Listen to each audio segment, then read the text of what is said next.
Tapi intinya, pertama soal legal standing itu penting. Kami mahkamah tidak akan masuk kepada pokok permohonan kalau pemohon tidak mampu menjelaskan memiliki kedudukan hukum.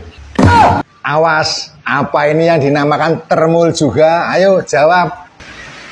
Apa mau ngomong ini juga termul? Mungkin bakalan ada sebutan baru untuk bapak ini yang disematkan oleh mereka. Apa sebutannya? Termul. Ya iya dong. Pokoknya yang tidak sejalan dengan termul. Di acara Aiman, bolehlah mereka songong, koar-koar, ya, so pinter, gak mau ngalah. Tapi di sidang MK kemarin, mereka menjadi curut, ya.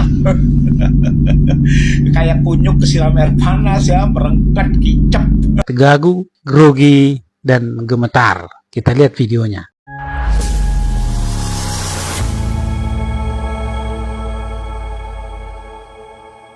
Assalamualaikum warahmatullahi wabarakatuh, saudara-saudaraku sebangsa dan setanah air.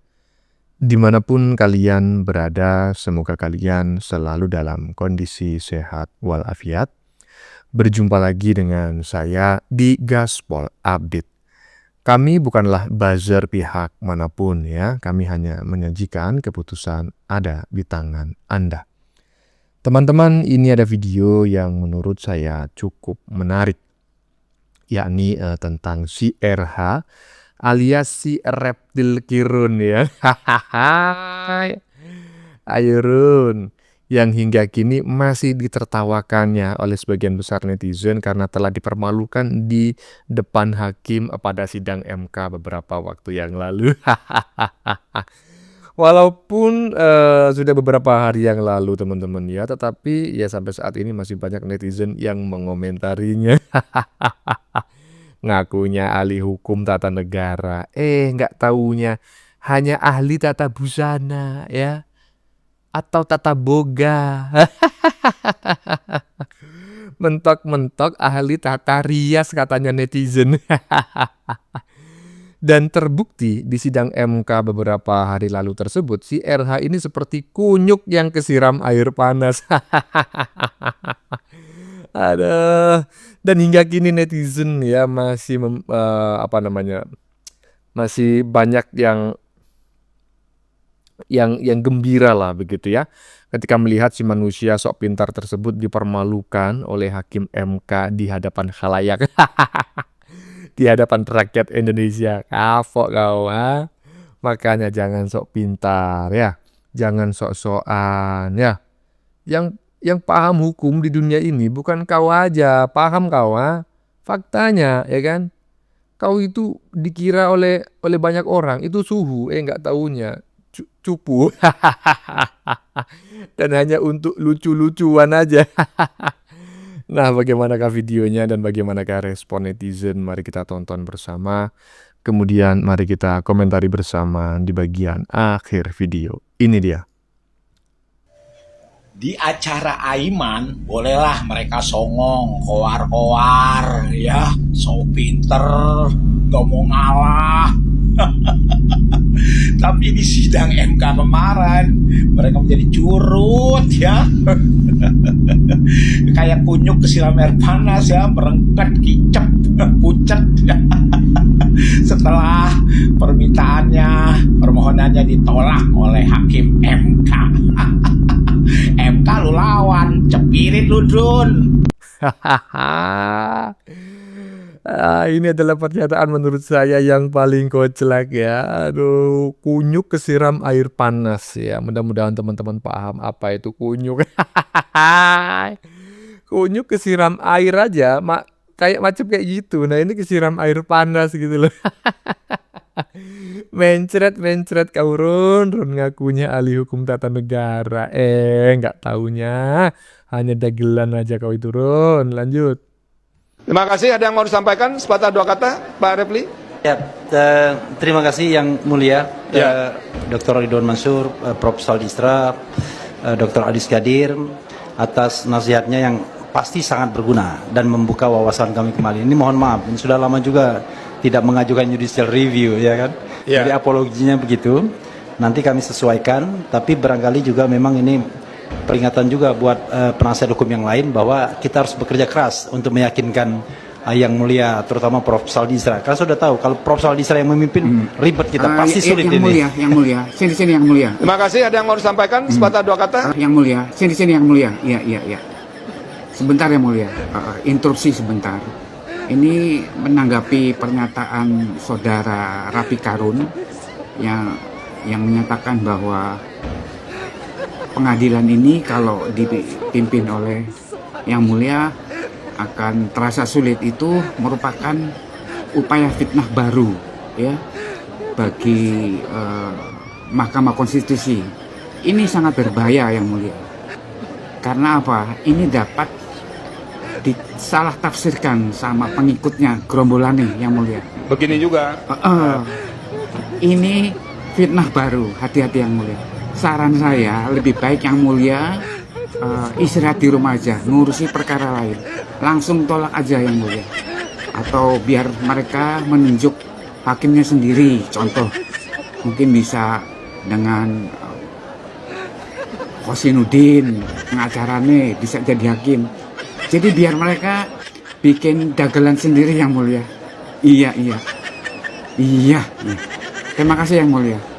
Terima kasih semua atas tertibnya persidangan ini. Kalau memang ada orang besar, hai saudara. Iya, saya sependapat ya. Kalau bisa ya MK itu hakimnya jangan Saadil Isra ya, kalau nggak salah itu namanya ya. Janganlah ya, jangan Saadil Isra, si Tompel aja. Si Tompel. Kemudian majelis hakimnya, hakim anggotanya itu Aiman ya kan. Selama ini kan mereka ini menganggap diri mereka ini orang hebat karena mereka diberi panggung gitu loh di sebuah acara yang nggak bermutu kan seperti itu. Tapi begitu dihadapkan dengan sesama ahli hukum ya kan, kelihatan mereka seperti anak SD yang tidak punya ijazah TK gitu loh. Jadi masuk SD tanpa ijazah TK. Lanjut. Salam sehat untuk kita semua. Saudara-saudaraku, sebangsa dan setanah air dimanapun Anda berada. Kemarin, Refli Harun sebagai kuasa hukum dari Gus Suryo, Dr. Tifa, dan Rismon Janipar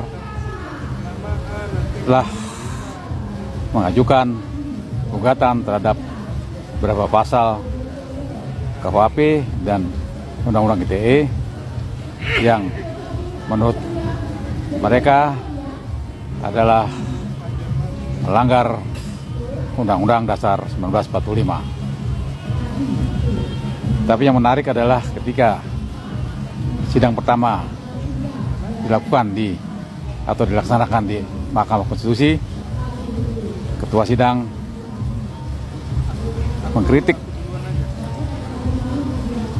pada Refli Harun yang sebagai penasihat hukum, di mana beliau terkenal sebagai ahli tata hukum tata negara Indonesia atau hukum tata negara Indonesia,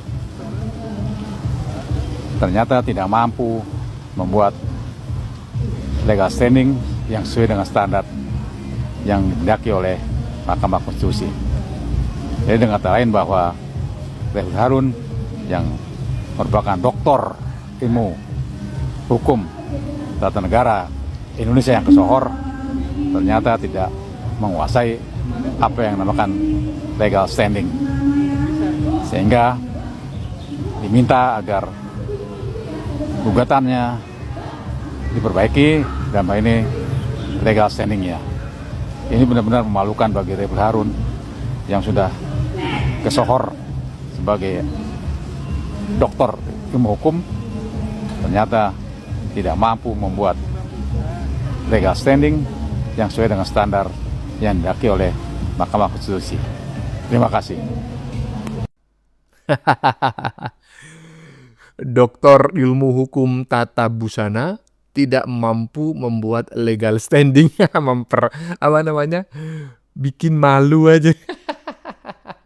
Bikin malu dunia persilatan. Itulah yang terjadi saat ini ya. Yang dipertontonkan oleh si reptil Kirun ya di hadapan khalayak ramai, di hadapan publik, di hadapan rakyat Indonesia ketika bersidang di MK yang ya judicial review gitu ya kalau nggak salah itu ya. Terkait si Dewa Panci. Aduh Kirun. Aduh, kau ini ngaku doktor ahli hukum. Walah, ternyata ahli nujum. Lanjut. Tapi intinya, pertama soal legal standing itu penting.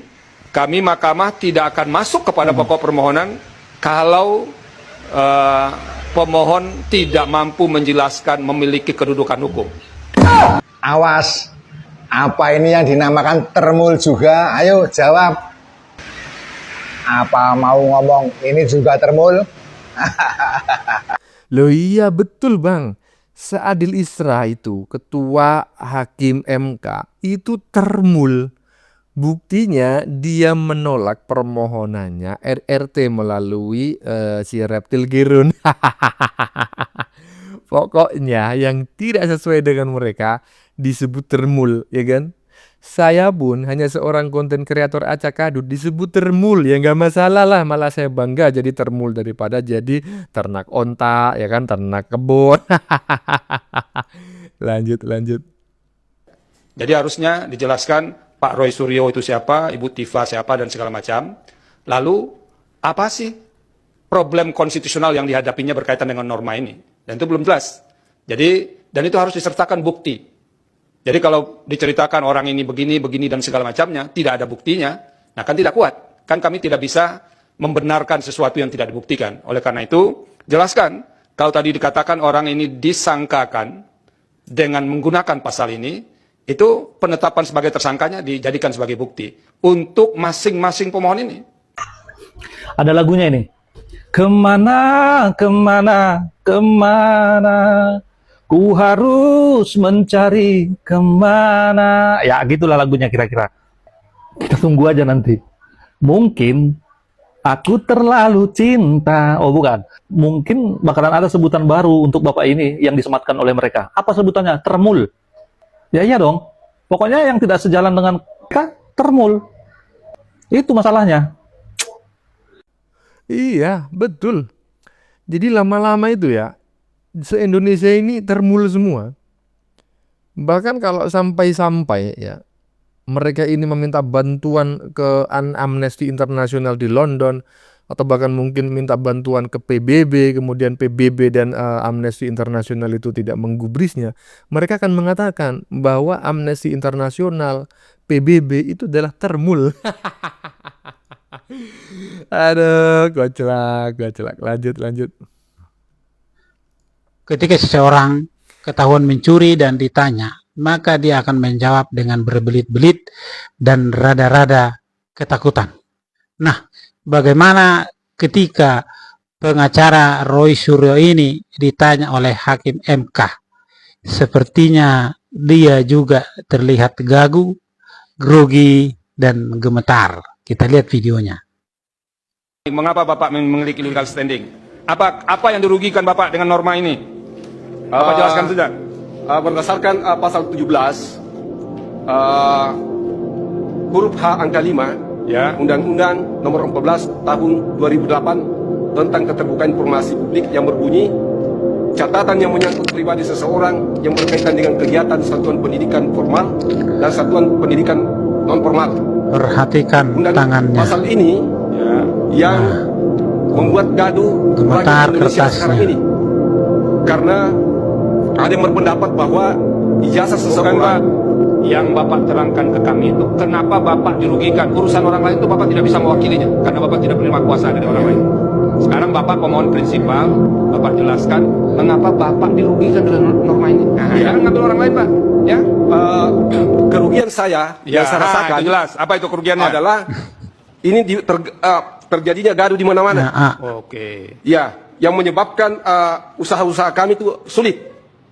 Ya, sering ada demo, kemudian ada perdebatan dan sebagainya. Ya. Yang kan termasuk pengacara. kami merasakan bahwa situasi ekonomi dengan adanya ini itu ikut terganggu juga. Oke, jadi Ya, gara-gara ijazah ini terganggu ekonomi Pak ya? Iya betul. Oke, lanjut. Ya. Lanjut apa lagi Pak? Nah, itu dia. Jadi bagaimana kira-kira? Kenapa pengacara ini kelihatan amatiran? Atau kelihatan ada yang dia tutup-tutupi? Ya, karena hakimnya sementara hakimnya bertanya dengan santai. Tidak ada penekanan. Ya, bukan seperti polisi menginterogasi maling atau pencuri, enggak. Tapi si pengacara ini terlihat dia gaguk, grogi, gemetar, ya. Itu karena apa coba? Karena apa? Hah? Takut. Takut mereka ketahuan. Hah? Bahwa inilah salah satu cara juga untuk membebaskan Roy Suryo, Rismon, dan Dr. Tifa dari tuntutan, dari laporan dari Bapak Jokowi. Iya, jadi saya sependapat dengan apa yang disampaikan oleh netizen barusan ya, terutama di bagian depan. Orang yang bersalah itu akan cenderung berbelit-belit. Menjawab sesuatu yang gampang menjadi sulit. Itu adalah fakta psikologis dan itu bisa dibuktikan ya. Ketika seseorang ditanya tapi jawabannya itu mutar-mutar, bulat-bulat semacam si roti gulung, tahu ya? Si roti gulung itu loh, itu apa namanya itu manusia yang tidak berguna, yang suka mencaci maki orang lain, dungu-dungu itu loh. Itu kalau ngomongnya A, itu muter dulu dari Z. Nah, itu menunjukkan apa? Itu orang itu mengalami apa namanya ya, menutupi sesuatu ya, kebodohannya gitu loh. Jadi biar terlihat cerdas, biar terlihat pintar, dia muter-muter dulu agar orang yang diajak bicara itu capek secara psikologi. Akhirnya menganggap oh ini orang pintar gitu loh. Padahal sebetulnya koplak gitu. Termasuk yang disampaikan oleh netizen barusan bahwa seharusnya sesuatu yang bisa dijawab dengan sederhana itu dijawab dengan sederhana saja. Kalau sesuatu yang sederhana dijawab dengan bertele-tele muter-muter, kelihatan bohongnya. Kurang lebih seperti itulah. Bagaimana menurut kalian? Keputusan ada di tangan Anda. Silakan tulis pendapat Anda di kolom komentar, baik Anda yang setuju maupun yang tidak setuju dengan isi konten ini. Sebelumnya saya memohon maaf ya jika dalam penyajian konten ini ada kata-kata yang menyinggung, kurang tepat penggunaannya, atau ada data yang dianggap keliru atau salah. Saya memohon maaf yang sebesar-besarnya.